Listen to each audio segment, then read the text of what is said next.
자, 전후좌우 계시는 분들하고 인사 나누시겠습니다. 한 주간 평안하셨습니까? 한 주간 평안하셨습니까? 예. 지난주, 지지난주 해가지고 감기 걸리신 분도 계시고, 또한 이렇게 날씨가 무더워짐으로 인해서 여러 가지 힘드신 삶을 살아가시는 줄 압니다. 그래도 이렇게 다 모여주셔서 너무나 감사하고, 또한 6월의 마지막 주일을 이렇게 다 함께 예배 드릴 수 있다는 것에 대해서 되게 감사드립니다. 오늘의 말씀은 십자가는 문제 해결의 지름길이라고는 주제로 우리 말씀을 듣도록 하겠습니다. 유럽에 한 나라가 있었는데요. 그 나라의 왕은 나라를 아주 참 잘 다스리는 그런 왕이었습니다. 그래서 그 백성들은 아무런 걱정 없이 태평성대를 누리던 그런 나라였습니다. 그런데 이 왕에게는 큰 근심이 있었습니다. 그것은 바로 자기의 뒤를 이어서 이 국가를, 이 나라를 이어갈 그런 왕자가 없었고 공주만 하나 있었다라고 합니다.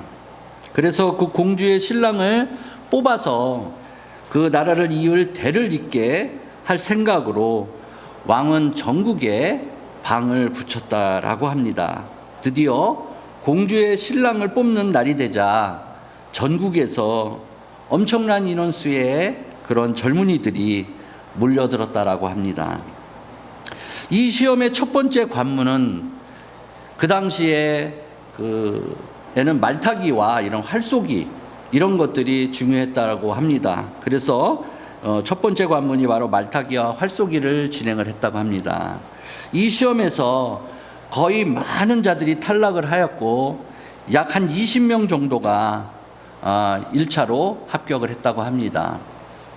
두 번째 시험은 이 왕이 지혜를 필요로 하는 그런 자가 되어야 된다라고 생각하고 지혜자를 뽑기를 원했습니다. 그래서 왕이 문제를 냅니다. 높은 하늘과 땅을 잇고 이웃과 이웃을 연결하는 나무를 구해오도록 해라. 그러면서 기간은 100일을 주겠다라고 선포했다고 합니다. 그래서 이 뽑힌 20명은 하늘과 땅을 연결하려면 과연 그 나무가 얼마나 길어야 될까? 또한 이웃과 이웃을 연결하려면 나뭇가지가 도대체 얼마나 길고 길어야 될까 하고 각자들이 생각을 하면서 자기가 위치했던 곳으로 흩어졌다라고 합니다. 그 20명 중에 수녀원에서 고아로 자란 존 페로라고 하는 청년이 있었습니다. 이 존 페로 역시도 많은 고민을 한 끝에 자기가 자라고 성장했던 그런 수녀원으로, 그 성당으로 자신이 기도를 하러 갔다고 합니다. 아무리 찾아 헤매도 그 문제의 해답을 얻기가 힘들었다라고 합니다. 그는 지혜롭고 현명한 왕이 되어서 세상에서 소외된 불쌍하고 버림받은 이들을 위해서 자기가 봉사하겠다라고 하나님 앞에 기도를 드렸다라고 합니다. 기도가 끝나고 밖으로 나오던 이 존 페로는 갑자기 뒤를 돌아보고 싶은 생각이 들었다라고 합니다. 그래서 뒤를 돌아다 보았더니 그의 눈에 펼쳐지는 현상이 있었다라고 합니다. 바로 그게 나무로 만든 십자가였다라고 하는 것입니다. 이 존 페로는 그때 바로 하나님의 음성을 들은 것입니다. 그렇다. 바로 이것이다. 나무로 된 십자가가 바로 이 문제의 해결점이었다라는 것입니다. 그래서 그 존 페로는 결국은 왕으로 책봉되게 되었고 한 나라를 아주 지혜롭게 다스리는 왕이 되었다라고 합니다. 이처럼 우리 기독교는 바로 이 십자가의 종교라고 말들을 많이 합니다. 온 인류를 구원하신 구속사역은 예수 그리스도의 십자가로 이루어져 있기 때문입니다. 하나님은 십자가를 바라보고 또 그 십자가의 도를 믿는 자에게 구원을 주신다라고 우리 성경에서는 기록하고 있습니다. 그러므로 십자가는 하나님께서 인간에게 주신 가장 큰 은총이 되는 것이고, 인간 구원이 하나님의 역사 가운데 최대의 역사가 되는 것이라고 믿고 있습니다. 그러므로 하나님은 십자가 없이는 인간을 멸망에서 구원하실 방법이 없었던 것이고, 십자가가 아니면 인간을 구원할 다른 길도 없다라고 판단을 내리신 것입니다. 그러기에 십자가의 도를 믿는 사람은 참으로 복 있는 사람이 되는 것이고 가장 행복한 사람이 되는 것이라고 생각됩니다. 그런데 세상의 많은 사람들은 이 귀한 도를 알지 못하고 있으며 또한 알려고도 하지 않고 있습니다. 또한 십자가의 도를 알려주려고 하면 오히려 비웃고 비아냥거리며 웃어 넘기기 하면서 외면하기가 일수인 것입니다. 사랑하는 성진 가족 여러분, 여러분은 이 십자가에 대해서 어떻게 생각하고 계십니까? 십자가가 인간을 죄악에서 구원할 수 있다라고 인정하시고 믿으십니까? 십자가에서 무슨 마력이 있어 죄와 멸망에서 허덕이는 인간에게 영원한 영생을 줄 수 있다라고 생각하시고 계십니까? 십자가의 도를 확실히 믿고 고백할 수 있으십니까? 오늘 하나님께서 주시는 이 말씀을 잘 들으시고 십자가의 도를 확실히 알고 믿으시길 바라오며, 구원받은 자로서 십자가의 능력으로 모든 문제를 해결받으시는 여러분들이 되시기를 주님의 이름으로 축원합니다. 첫 번째, 십자가는 공의로운 하나님의 심판장이 되는 것입니다. 십자가는 당시 로마 제국에서 가장 무겁고 중한 죄인을 처형하는 사형 틀이었습니다. 이 십자가의 형틀에 하나님의 독생자이신 예수 그리스도께서 처형당하신 것을 여러분들은 너무나도 잘 알고 계실 것입니다. 그러므로 십자가는 하나님께서 공의의 법으로 범죄한 인간을 처형한 그런 심판장이 되는 것이며 바로 사형장에 해당되는 것입니다. 시편 89편 14절에서 이렇게 말씀하고 있습니다. 의와 공의가 주의 보좌의 기초라라고 말씀하고 있으며, 또한 시편 145편 17절에서는 여호와께서는 그 모든 행위에 의로우시며 그 모든 일에 은혜로우시다라고 말씀을 하고 계십니다. 그런데 모든 인간이 범죄하였습니다. 인류 조상 아담이 하나님의 법을 어기고 또한 범죄함으로써 모든 인류는 죄인이 되었습니다.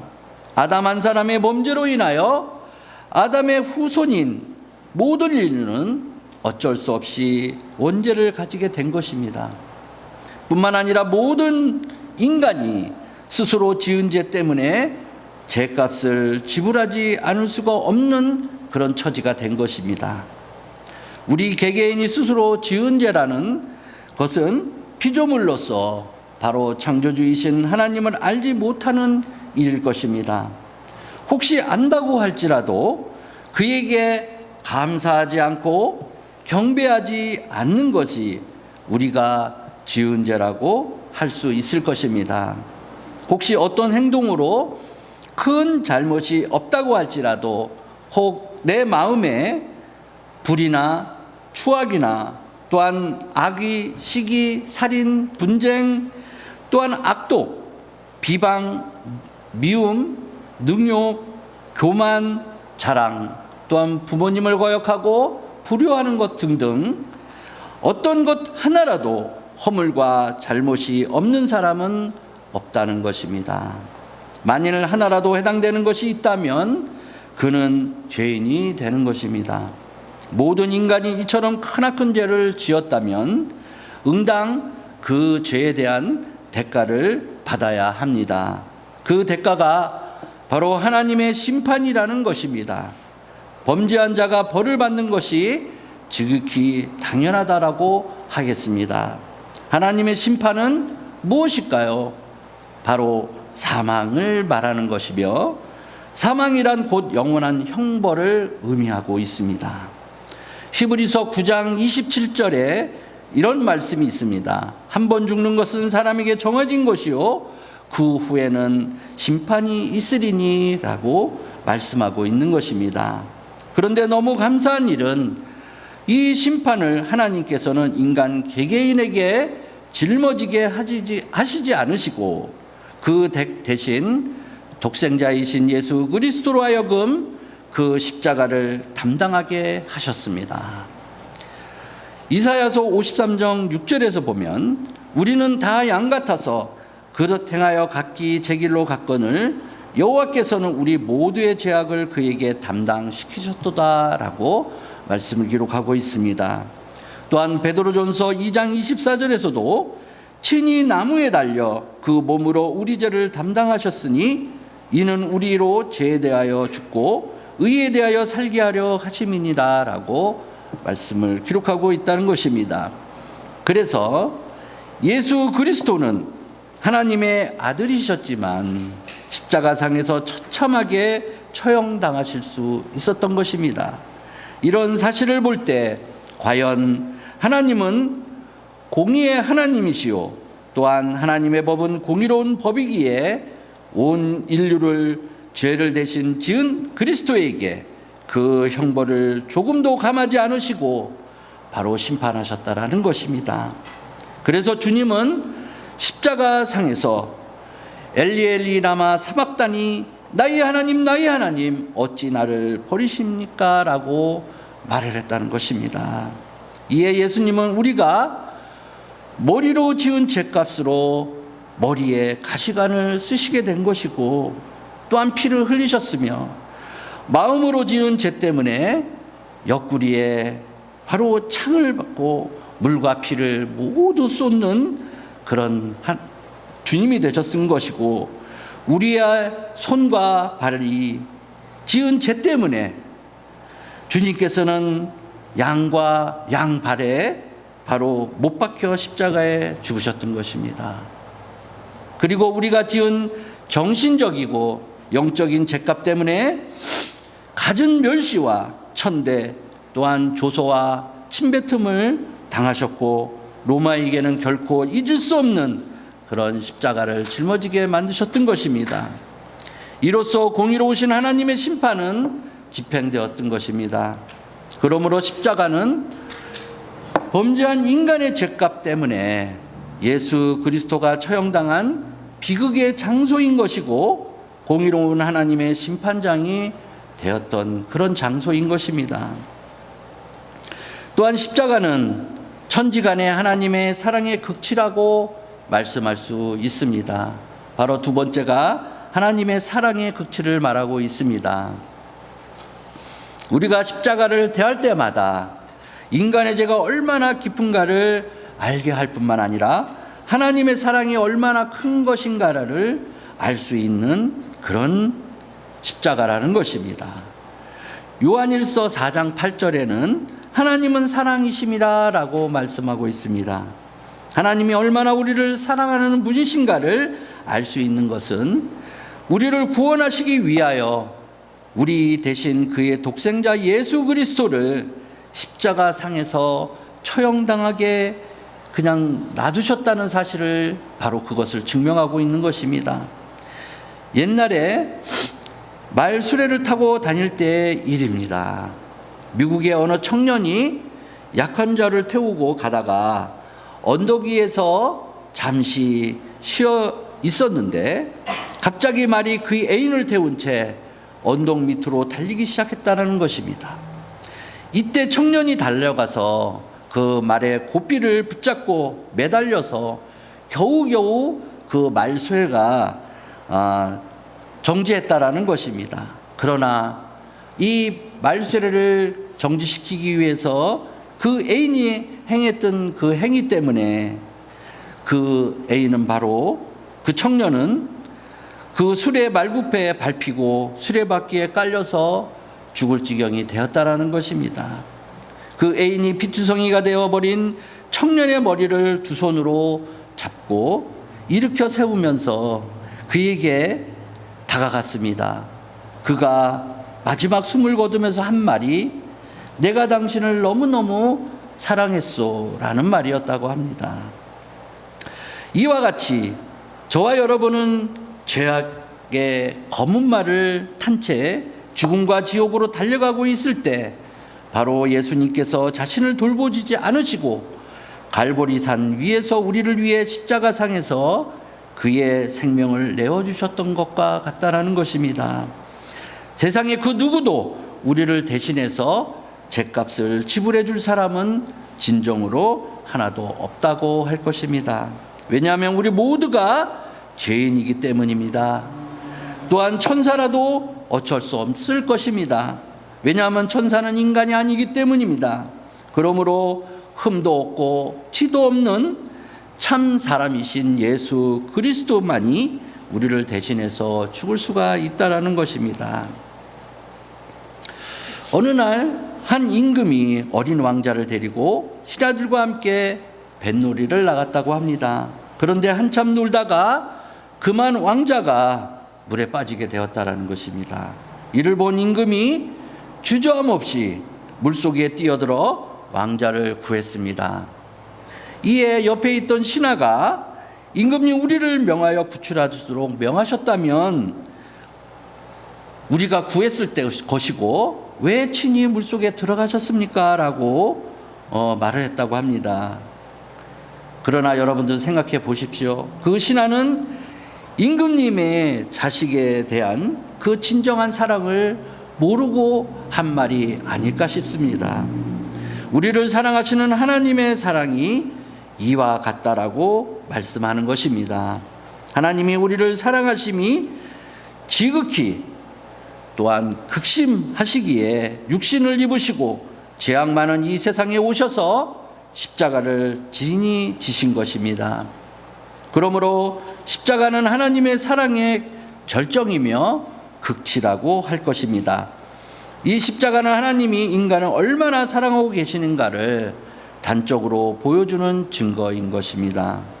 인간의 구원을 위한 하나님의 사랑은 바로 희생이라고 말할 수 있을 것이며 또한 여러분들이 그 깨달음을 얻는 특별한 그런 믿음이 생기시기를 주님의 이름으로 축원합니다. 또한 세 번째 십자가는 하나님의 공의와 사랑의 일치를 의미합니다. 제가 첫 번째 공의와 두 번째 사랑을 말씀을 드렸는데 이 세 번째는 바로 이 공의와 사랑을 일치하는 것을 십자가는 말하고 있습니다. 십자가는 하나님의 공의의 심판인 장소라고 말씀드렸고 또한 하나님의 사랑의 극치라고도 말씀드렸습니다. 그러므로 공의와 사랑이 완전하게 이루어진 것이 바로 십자가라고 말할 수 있는 것입니다. 공의는 범죄한 인간을 법대로 처벌해야 하는 것이고 또한 사랑은 100번이고 1000번이라도 죽을 죄를 지었다라고 한다면 바로 용서해 주어야 하는 사랑이 필요하다는 것입니다. 그러므로 공의와 사랑은 상호 대립되고 있으며 양자가 동시에 만족하게 이루어지기란 대단히 어려운 것입니다. 그러나 그리스도의 십자가는 완전한 공의와 동시에 완전한 사랑을 실천한 그런 현장이었습니다. 여기에 십자가의 신비가 있다고 할 것입니다. 맞습니다. 구원이란 공의와 사랑이 동시에 실천되는 이 신비한 십자가를 통해서 이루어지는 것입니다. 이것이 십자가의 도라고 말씀드리는 것입니다. 누구를 구원해 주기 위하여 법을 어긴다면 그것은 범법 행위이고 질서를 파괴하고 공의를 깨트리는 것이 되는 것입니다. 가정에서 만일 하나님이 세상을 공의로 다스리지 않으시고 사랑으로만 다스린다고 하신다면 그러면 누가 하나님께서 정하신 법을 그것을 지키겠습니까? 범죄에도 용서해 주는데 말입니다. 잘못이 있어도 좀 봐주는데 과연 누가 그 법을 지키려고 애쓴다 하겠습니까? 그렇게 되면 세상의 질서는 허물어질 것이고 뒤죽박죽이 되고 말 것입니다. 반면에 하나님이 공의로만 세상을 다스린다고 한다면 세상에 남아있을 사람은 한 명도 없을 것입니다. 아마 이 세상은 벌써 없어지고 말았을 것입니다. 그러므로 사랑이 없는 법과 공의만의 세상은 인정도 눈물도 사정도 없는 냉혹한 세상이 될 것입니다. 하나님도 우리 인간에게도 공의가 필요하고 사랑도 필요하다는 것을 알고 계셨습니다.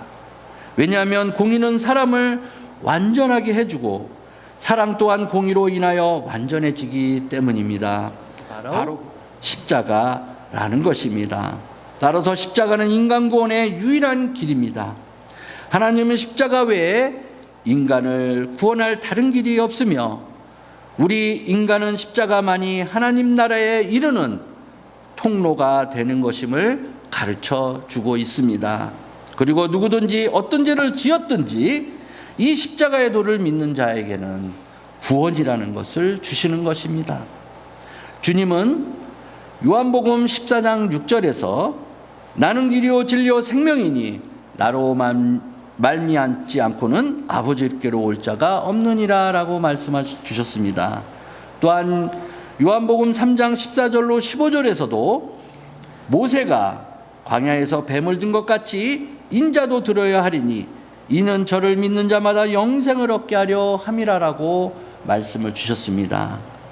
주님이 말씀하신 것처럼 예수님은 모세가 광야에서 높이 든 뱀처럼 십자가에 높이 달려 죽으신 것입니다.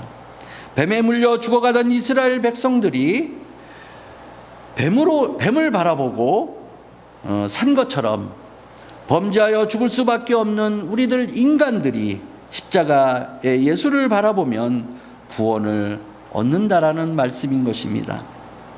오늘 본문 18절에서 십자가의 도가 멸망하는 자들에게는 미련한 것이요 구원을 받은 우리에게는 하나님의 능력이라라고 말씀을 주셨습니다.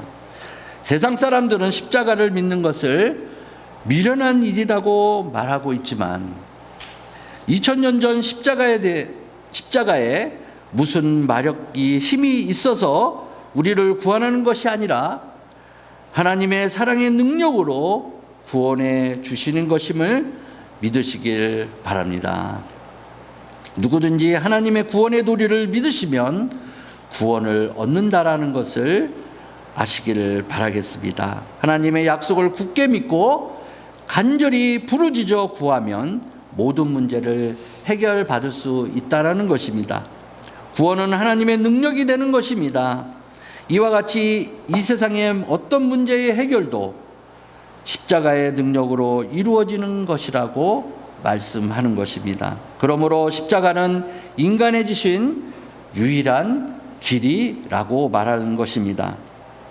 그러므로 우리는 믿기만 하면 됩니다. 그 구원을 받기만 하면 되는 것입니다. 인간의 공로로 또한 선으로 학력과 지식으로 또는 돈으로 명예와 권세로 얻는 것이 아니라는 것입니다. 이 얼마나 큰 은혜인지 모릅니다. 우리가 아무리 울어도 안 되는 것이 바로 이 구원인 것입니다. 오직 믿음으로 구원받고 믿음으로 해결받을 수 있다는 것을 아시길 바랍니다. 그러므로 누구든지 십자가 밑에 나오기만 한다면 구원과 영생을 맛보게 됩니다. 십자가 밑에 나와 구하기만 하면 문제 해결도 다 해결받을 수 있다는 것입니다. 그래서 십자가만이 모든 문제 해결이 되는 바로 열쇠라고 말할 수 있습니다. 믿으시면 아멘 하시기 바랍니다. 십자가는 하나님의 문제를 푸는 열쇠이고 세상의 문제를 푸는 열쇠이며 또한 가정과 나라와 교회의 문제를 풀어가는 열쇠라는 것입니다. 십자가를 통해서만이 참다운 공의가 실현되며 십자가만이 참 사랑이 실현되고 십자가만이 공의와 사랑을 동시에 만족하고 성취시킨다는 것입니다. 십자가만이 인간이 구원받을 유일한 길이 되는 것입니다. 그래서 십자가는 더 이상 지옥의 사형틀이 아니라 오히려 빛나는 구원의 길이 된 것입니다. 그래서 사도 바울도 자신이 십자가만을 알기로 작정하였다라고 하였으며 십자가만을 자랑한다라고 이 많은 부분에서 말하고 있는 것입니다. 사랑하는 성진가족 여러분, 이 십자가의 도를 믿으시고 이 시간 구원받기를 원하며 이 십자가를 통하여 여러분들이 가지고 있는 모든 문제를 해결받으시기를 바랍니다. 십자가만을 든든히 붙잡고 모든 문제를 해결받으시기를 바랍니다. 하나님은 십자가를 바라보는 모든 자녀들에게 바로 이 십자가의 능력이 되어 주시는 것입니다. 십자가의 능력으로 구원받고 십자가의 능력으로 모든 문제를 해결받으시기를 주님의 이름으로 축원합니다. 또한 십자가는 재림 예수님과 함께 영광을 받는 길을 제공하고 계십니다. 십자가의 길은 고난의 길이고 어려운 길입니다. 하지만 참고 견디면 하나님의 뜻대로 행하기만 하면 여러분들 앞에 영광의 길이 펼쳐질 것입니다. 세상이 알려주지 않고 억울한 것 같지만 중심을 보시는 하나님은 그에게 반드시 큰 영광을 주실 것을 확신합니다. 마태복음 16장 27절에서는 인자가 아버지의 영광으로 그 천사들과 함께 오리니 그때 각 사람의 행한 대로 갚으시리라 라고 말씀을 하십니다. 그렇다면 여러분들이 살고 계시는 70이나 80세에 이 같은 짧고 덧없는 인생살이보다는 영원한 영생을 누리는 영광을 바로 이 재림 예수님의 통치 때에 받는다면 이 얼마나 영광스러운 일이 되겠습니까? 지금은 십자가가 고통스럽고 어렵고 힘들어도 참고 견디며 십자가의 고난을 견디고 인내한다면 먼 훗날 재림하신 예수님과 함께 우리 모두는 영광을 받게 될 것입니다. 우리 모두가 그렇게 되기를 주님의 이름으로 축원합니다. 그런데 이렇게 되려면 거기에는 조건이 있다고 말씀하고 있습니다. 마태복음 16장 24절에서 누구든지 나를 따라오려거든 자기 일을 부인하고 자기 십자가를 지고 나를 따를 것이니라 라고 말씀을 하신다는 것입니다. 자기의 고집과 자기의 주장과 자기의 자랑이나 자기의 관점이나 의견들을 완전히 부인하고 온전히 하나님의 뜻인 십자가를 지고 예수님을 따를 때만 이런 영광을 상급으로 주시겠다라는 것입니다. 베드로는 남은 평생을 주를 위해 살다가 거꾸로 십자가에 매달려 순교하였습니다. 그러나 죽음으로써 끝난 것이 아니라 베드로의 십자가의 길에는 2000년 전 기독교의 역사에서 보면 베드로는 십자가의 길로 간 성자로 그를 따르고 있으며 앞으로도 영원히 그는 모든 기독교인의 믿음과 또한 정신과 생활 속에 살아있다라는 점입니다. 예로 성 프란시스코 같은 사람들, 또한 주기철 목사님, 또한 송량훈 목사님 같은 분 등 이분들은 자기의 이익을 구하는 것이 아니라 고난받고 사람 대접을 받지 못하는 이웃을 위해 자기를 희생한 십자가의 길을 간 그런 사람들입니다. 또한 인도에서 빈민구제를 사업을 하다가 노벨 평화상을 받은 테레사 수녀님이나 또한 90평생을 아프리카에서 흑인을 위하여 몸바쳤던 슈바이처 박사 같은 분들도 정말로 십자가의 길을 걸어간 위대한 사람들이라고 말할 수 있을 것입니다. 이들은 한결같이 자신의 명예나 자신의 영광이나 돈을 위해서가 아니라 바로 하나님의 뜻에 따라 십자가의 길을 가신 그런 분들이라고 할 것입니다. 리더 퍼드라고 하는 사람은 그리스도의 십자가를 이렇게 표현했습니다. 그리스도의 십자가는 내가 지금껏 졌던 짐 중에서 가장 달콤한 짐이다. 그것은 새에 있어서 날개 같은 것이며 배에 있어서 독 같은 것이며 또한 나를 내가 가려고 하는 항구까지 실어다주는 그런 짐이었다라고 고백하고 있다는 것입니다. 여러분들은 지금 어떤 짐을 지고 계십니까? 한 사람이 하나님을 만나 이렇게 얘기했다고 합니다. 하나님, 제가 지고 있는 짐이 너무너무 무거워 이 짐을 내려놓고 싶습니다 라고 얘기했다고 합니다. 그랬더니 하나님께서 말씀하시기를 너의 짐은 아주 가벼운 것이다. 네 주변에 있는 사람들을 봐라 하고 주변에 있는 사람들이 짐을 지고 있는 것을 보여주셨다라고 합니다. 그랬을 때 자기가 지고 있는 짐은 요 주먹만한 것이었는데 남들이 지고 있는 거는 그 사람보다 그 몸보다도 더 훨씬 큰 그런 짐들을 한 개도 아니고 여러 개를 지고 있는 것을 보여주셨다라고 합니다. 여러분들이 과연 지금 지고 있는 짐들이 얼마만큼 무겁다라고 여기고 계십니까? 이제 말씀을 마치려고 합니다. 십자가의 순환과 고통은 곧 승리를 통하여 우리를 영광의 자리로 인도하는 것입니다. 이 모든 싸움이 끝나고 하나님 나라의 부름을 받는 날 우리는 주와 함께 영광의 자리를 차지하게 될 것입니다. 디모데후서 4장 7절로 8절에서 사도 바울은 이렇게 얘기합니다. 나는 선한 싸움을 싸우고 나의 달려갈 길을 마치고 믿음을 지켰으니 이제 후로는 나를 위하여 의의 면류관이 예비되었으므로 라고 고백하고 있습니다. 이 얼마나 십자가를 지고 살았던 사람의 영광스러운 소망이 되겠습니까? 혹시 아직도 멀리서 십자가만을 바라보고만 서 있는 사람이 있습니까? 이제 십자가 밑에 나와 죄사함을 받고 하나님과 화해하며 소통하시기를 진심으로 바랍니다. 그리고 하나님께서 원하시는 그 십자가를 몸소 지시고 이 세상 삶에서 승리하시기를 바라며 영원한 영광의 자리를 차지하는 성진가족 여러분들이 모두 되시기를 주님의 이름으로 축원합니다. 아멘.